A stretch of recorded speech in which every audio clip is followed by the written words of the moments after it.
नमस्कार, मी धन्यता सोनकांबळे. आपण पाहत आहात नागराज न्यूज. पाहूयात आत्ताची सर्वात मोठी बातमी. कुणी न्याय देता का न्याय हे ऐकल्यावर तुम्हाला प्रश्न पडेल, त्यातच कोण शाबित? घटना आहे निलंगा तालुक्यातील शाबितवाडी येथील. जणू शेतानेच कुंपण खाल्लं असावं. असो, घटना आहे निलंगा तालुक्यातील शाबितवाडी येथील अन्यायग्रस्त शेतकऱ्याची. शिव रस्त्यात पडला खड्डा, कुंपणाने खाल्ले शेत. ज्याचा नाही काहीही संबंध त्याच जाधव नावाच्या तलाठ्याची करामत. कोण आहे हा तलाठी? काय केला त्यांनी उपद्व्याप? चला तर मग जाणून घेऊया अन्यायग्रस्त शेतकऱ्याकडून. गरीब शेतकऱ्याला न्याय मिळेल का?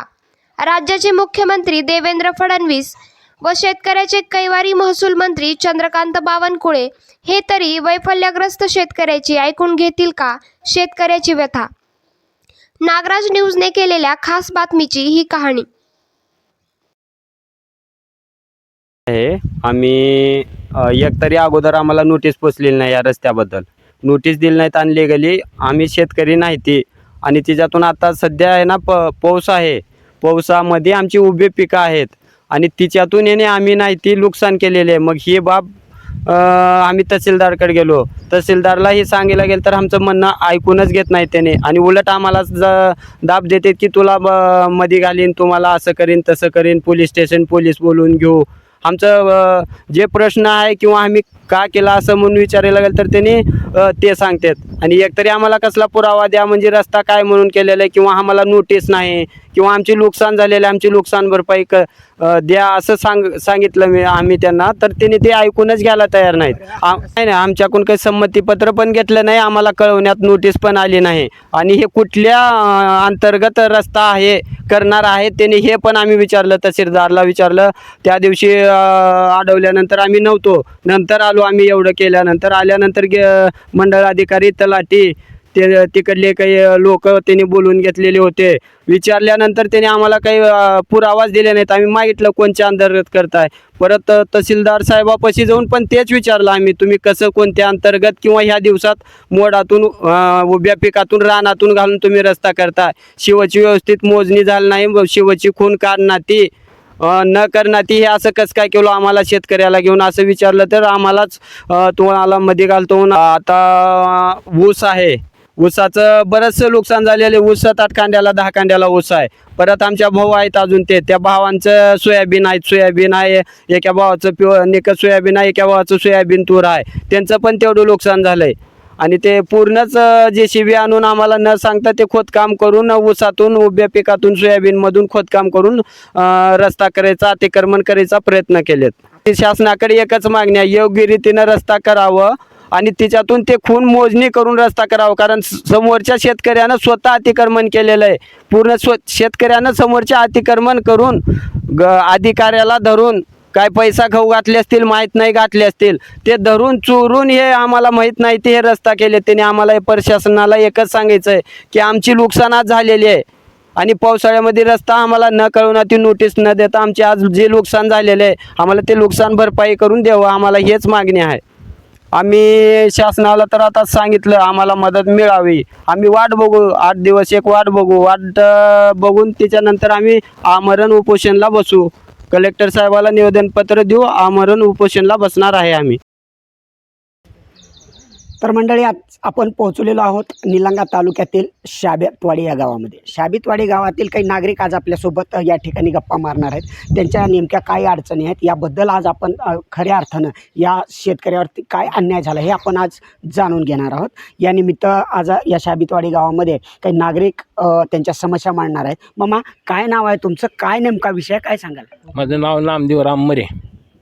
ते आमचं शेत आहे शिवेला असल्यामुळं ते रस्ता करण्यासाठी म्हणून आमच्या रानात अतिक्रमण केल्याचं. 15 फूट अलीकडं रस्ता सोडून अलीकडं आमच्या अतिक्रमण केलं. आमचं सोयाबीनचं नुकसान झालं. तूर होती, मोठं झाड होतं, झाड पण काढून टाकल्यात. हे आम्हाला न माहीत नसताना, आम्हाला कोण न सांगताना ही रातोरात काम करून घेतलेलं आहे.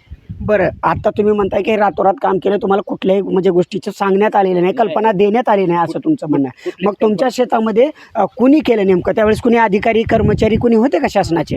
कोणी होते आपल्याला काहीच माहिती नाही. आम्हाला कल्पना दिली नाही. अधिकारी आल्यात का कोण शासनाचं आलंय का कोण आलंय हे पुढचे शेतकरी होते, मग तेवढीच माहिती आहे. ती बी मला संध्याकाळी कळल्यानंतर मी सकाळी जाऊन शेतीत बघितल्यानंतर मला थोडं फार वाईट वाटलं बघितल्यानंतर.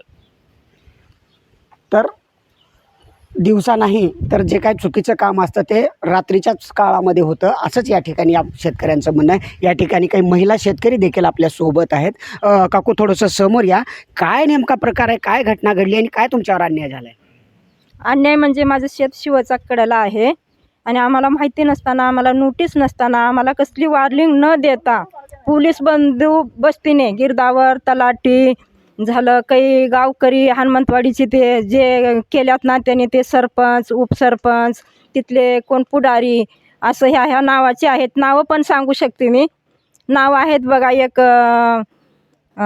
माचान रमेश, आणखीन एक नाव आहे बघा,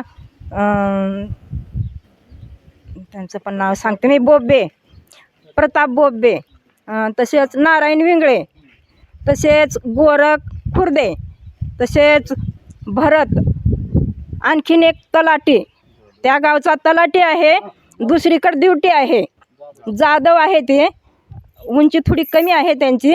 त्यांनी का म्हणले माझ्या मुलाला, बाबा ही कसं काय असं निवड नेटा सगळं संपत आल्यावर गेले त्यांनी.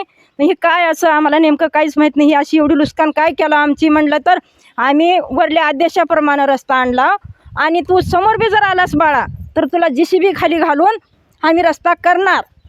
कारण गिरदावर रान मोजणी ही सगळ्यांनी रान मोजून घेतल्यात आणि त्या नियमाप्रमाणे आम्ही करलेला. तुम्ही कोणाची आडवं यायचं नाही, आडवं आलं की JCB खाली घालतो. आता रान मोजणी केली म्हणाला, मग रान मोजणी करताना तुम्हाला काही नोटीस किंवा सूचना काही दिली होती? नाही, अजिबात नाही, कसलीच नाही. कसली असल्यानंतर आम्ही समोर गेलो असतो ना, एवढी लुस्कान आमची 1-2 लाखाची लुस्कान आमची कशाला झालं असती. 2.5 एकर रानामधून 1.5 एकर रान लुस्कान केले आमची. ऊस असं डोक्याला परसाला ऊस लागलेला आहे. बरं, ह्याच्याबद्दल तुम्ही तहसीलदारांना रीतसर तक्रार दिलेली आहे, तर तहसीलदाराकडून तुम्हाला काही म्हणजे काही विचारणा वगैरे करण्यात आली, काही चौकशी केली गेली तुमची? आम्ही गेलो करण्यासाठी. तहसीलदार का म्हणले, आणि तुम्ही काही आडवं यायची गरज नाही, मी माझ्या आदेशाप्रमाणे केला. मोजणीवाल्यानं काही चुकीचं केलं नाही, मोजणीवाल्यानं केलं आहे. आम्ही रस्ता नियमाप्रमाणे 33 फुटाचा रस्ता आहे, 40 फुटापर्यंत आम्ही रस्ता करून घेऊ असं आम्हाला धमकी दिले. जर आगाव नाही हे चुकीचं झालं आहे आणि सेंटरहून बी केलेलं नाही, शिव म्हणून तिकडं असं रस्ता घेऊन बी केलेलं नाही, कुण्या नियमात तुम्ही केला हे आम्हाला मान्य नाही, आमची कसली सही नाही, तुम्हाला नोटीस दिला म्हणून असं धमकी देऊ लागले. आम्हाला नोटीस कसलीच आली नाही. बरं दिला नोटीस, आम्हाला त्याची परत पोहोच काही सांगा. तुम्ही रान मोजला, कुठं काही खुट्टी आहे, कुठं काही आहे का, त्याला साक्षी पुरावे आहेत का, काहीच नाही. मग हे तुम्ही कुण्या ह्याच्यानं केला तुम्ही आम्हाला सांगा. नाही गर्दा करू नका, तुम्हाला ठाण्यात आम्ही अटक करू शकता, गाडी बोलवून घेऊ शकता. लगेच फोन करायला चालू केले त्याने. असली धमकी दिली त्याने. बरं, आता तुम्ही असं म्हणताय की तहसीलदारकडे तुम्ही दाद मागण्यासाठी गेला असताना तुम्हाला पोलीस स्टेशनमध्ये दाखल करू, तुमच्यावर गुन्हा दाखल करू असं तुम्हाला धमकवण्यात आलं, तुम्हाला लगेच येऊन अडकावू असं म्हणत होते त्याने.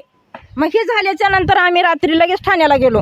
तिथं गेल्यानंतर त्याने काय म्हणले, आम्ही तुमचा केस घेणार नाही, कारण तहसीलदाराच्या आदेशाप्रमाणे ही रस्ता चालू केलेला आहे, आम्हाला फक्त बंदोबस्तीसाठी बोलवलेला आहे असं म्हणले त्याने. आमची दाद घ्यायला नाहीत.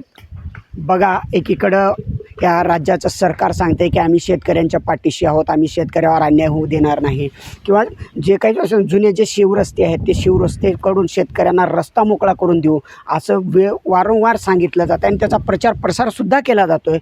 मात्र खऱ्या अर्थानं या राज्याच्या मुख्यमंत्र्यांनी खऱ्या अर्थानं शेतकऱ्याला जर न्याय द्यायचा असेल तर अशा ज्या घटना चुकीच्या पद्धतीने त्यांच्या कर्मचाऱ्याच्या मार्फत घडवल्या जातात त्या कर्मचाऱ्यांची चौकशी करून जो कोणी दोषी असेल त्याच्यावरती या राज्याचे मुख्यमंत्री देवेंद्रजी फडणवीस हे नक्कीच कारवाई करतील. आणखीनही काही नागरिक आपल्यासोबत आहेत. या, आम्हाला भरपाई पाहिजे सर. या तुम्ही बोलता काय? आता बऱ्याचशा गोष्टी सांगण्यात येत आहेत. तुम्ही तहसीलदारांना निवेदन दिले, तुमच्यावरती अन्याय झाला आहे, झाडं तोडले गेलेले आहेत, तुम्हाला कुठल्याही प्रकारचं नोटीस किंवा सूचना दिलेली नाही असं म्हणणं आहे. काय एकंदरीत प्रकार आहे? नाही, आता आम्ही गावकरी आहो काय, आम्हाला तर पहिलेच रस्ता असलेला माहीतच होता, काय त्यानं आता आरण रोडवर घालून पुन्हा बंदच करून टाकलं बरेच दिवस. आरण घातले कोण घातले आंबोले ते ना हरिभजन. रस्ता चांगला रस्ता होता म्हणे लोक शेजारी पाजारी जाणारे तिकडे शेतकरी जी पडले. म्हणजे रस्त्यावर आरण घातलं. हां रस्त्यावर आरण घालून ना रस्ता शेकच बंद करून टाकला. मोठमोठे दगड म्हणा की आता माणसाला उचललं असं की दगड ट्रॅक्टर आणून टाकून ना काल परवा मी जाऊन बघितलो म्हणा की प्रत्यक्षात तिथं तर ती चुकीचा मार्ग केलेला समजा. त्यांना सुद्धा म्हटलं मी हे तुम्ही चुकीचा थोडं सोडून काय तर मार्ग काढायचं का असं का केलं म्हणतं का माझं तिथूनच आहे इथूनच आहे मग सांगू लागलं असं. मग काय मोजणी वगैरे काय केलेलं काय माहिती आहे? काहीच नाही मोजणी. म्हणजे जमिनीची मोजणी न करता आरण घातला. रस्ता हां काढलेले आहेत का? हां काढ नाही आता नाही पहिलं त्यानं आरण जी घातला मोजणी न करता आपल्या मनावर घातला म्हणा की माझं इथवर आहे इथून आहे म्हणून असं करून घातला त्यानं. आता एकंदरीत काय म्हणणं आहे मामा, तुम्ही काय सांगाल? नाही आता जी अगोदर दोन्ही गावची शिव आहे ती दोन गावची शिवमध्ये असल्यामुळं तिथं शेतकऱ्याच्या काही अडचणीने त्याने ह्याच्याकडे ह्याने त्याच्याकडे करत असल्यामुळं एकानं बंधारा घातला आणि रस्ता बंद झाला. हे बंद झालेल्या रस्त्यामुळं काही शेतकऱ्यांनी तक्रार केला असतील, काय झालं असेल माहीत नाही कुणाला. पण ती दोन ह्याच्यामधून रस्ता करत असताना ह्या शेतकऱ्याला न विचारता तिकडच्याच शेतकऱ्यांना विचारून त्यांनी जसं सांगितले तसं त्या ह्यांच्या पिकातून उभ्या 33 फुटाचा रस्ता करायच्या उद्देशानं ते आणि केलेला बी आहे नुकसान एवढं मोठं पिकाचं करून. असं न करता दोन्ही शेतकऱ्याला समोर घेऊन किंवा कायदेशीर काही कारवाई असेल त्या पद्धतीनं जर रस्ता केला असता तर ते एकाच्या शेतात अतिक्रमण झालं नसतं किंवा एकाचं नुकसान झालं नसतं. असे बरेच 2-3 शेतकरी आहेत त्यांचं नुकसान झालेलं आहे. आणि आता गावातले बी नागरिक आहेत इकडच्या पंचायत तिकडच्या आहेत समजा आमच्यापेक्षा वयस्कर आता ह्यांना त्या शिवरस्ता कुठून होता आता कुठं आहे आणि आता ह्यांनी केलेत कुठं, अगोदरची वहिवाट कुठं होती, हे सगळं सोडून देऊन ह्यांच्या शेतात केलेत. मग आता ते मागच्या बी लोकांना माहीत असेल ना नेमका कुठून रस्ता होता काय होता किंवा कायदेशीर काही नोटिसा देऊन रस्त्याची मोजणी करून मग परत रस्ता करण्याचं प्रक्रिया न करता यांना कोणाला काही न सांगता सरळ मशीन आणून JCBनं रस्ता उभ्या पिकातून केलेला आहे. बरं आता मला म्हणायचं आहे, आता हा जुलै महिना संपला आहे आता थोडक्यात, आज शेवटचाच दिवस आहे. जर शासनाला किंवा ह्या कुठल्या योजनेतून जर हा रस्ता करायचा असता तर उन्हाळ्यामध्ये सुद्धा करू शकले असते. पण नेमका आता पावसाळ्यामध्ये करण्याचा काय उद्देश असेल काय सांगाल? पावसाळ्यात सुद्धा केले त्यांनी, पण पावसाळ्यात पिकं एवढे मोठे आले असताना पिकाचं नुकसान करून शेतकऱ्याचं नुकसान करून जर शेतकरी रस्ता करण्याचे कुठले नियम असतील किंवा काही असेल तर तसे बी त्याने दाखवा. असं काही नियम आहे का कुठं शेतकऱ्याचं नुकसान करून रस्ता करण्याचा? पण असेल कुठं काही कुणाचं कुणीकडे सरकलेला असेल काय असेल, पण सगळ्या शेतकऱ्याला समोर घेऊन सगळ्याच्या संमतीनं किती अंतराचा रस्ता काढायला पाहिजे काय पाहिजे सगळ्या शेतकऱ्याची विचारणा करून करायला काय पाहिजे होतं. आमच्या गावातल्या एकाही माणसाला माहीत नाही किंवा त्या खास शेतकऱ्यालाही माहीत नाही किंवा आमच्या शेतात रस्ता केले.